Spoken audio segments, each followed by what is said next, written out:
एक समय की बात है। एक गांव में एक मूर्तिकार रहता था। मूर्तिकला के प्रति अत्यधिक प्रेम के कारण उसने अपना संपूर्ण जीवन मूर्तिकला को समर्पित कर दिया था। परिणामतः वह इतना पारंगत हो गया था कि उसकी बनाई हर मूर्ति जीवन प्रतीत होती थी। उसकी बनाई मूर्तियों को देखने वाला उसकी कला की भूरी भूरी प्रशंसा करता था। उसकी कला के चर्चे उसके गांव में ही नहीं, बल्कि दूर दूर के नगर और गांव में होने लगे थे। ऐसी स्थिति में जैसा सामान्यतः होता है, वैसा ही मूर्तिकार के साथ भी हुआ। उसके भीतर अहंकार की भावना जागृत हो गई। वह स्वयं को सर्वश्रेष्ठ मूर्तिकार मानने लगा। उम्र बढ़ने के साथ जब उसका अंत समय निकट आने लगा, तो वह मृत्यु से बचने की युक्ति सोचने लगा। वह किसी भी तरह स्वयं को यमदूत की दृष्टि से बचाना चाहता था, ताकि वह उसके प्राण न हर सके। अंततः उससे एक युक्ति सूझ ही गई।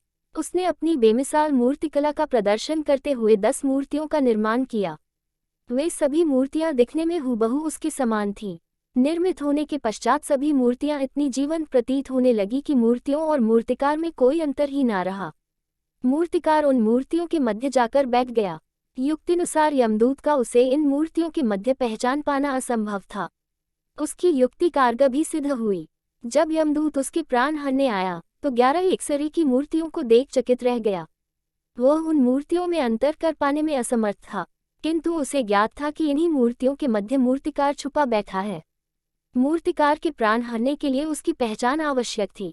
उसके प्राण न हर पाने का अर्थ था प्रकृति के नियम के विरुद्ध जाना।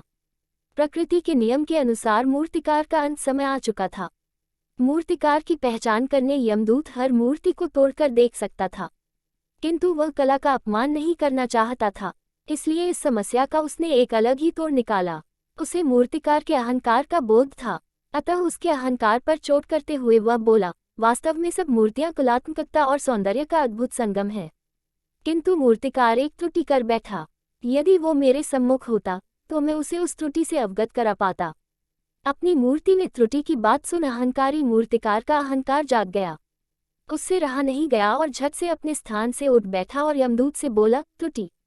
असंभव, मेरी बनाई मूर्तियां सर्वदा त्रुटिहीन होती हैं। यमदूत की युक्ति काम कर चुकी थी। उसने मूर्तिकार को पकड़ लिया और बोला, बेजान मूर्तियां बोला नहीं करती और तुम बोल पड़े। यही तुम्हारी त्रुटि है कि अपने अहंकार पर तुम्हारा कोई बस नहीं। यमदूत मूर्तिकार के प्राण हर यमलोक वापस चला गया।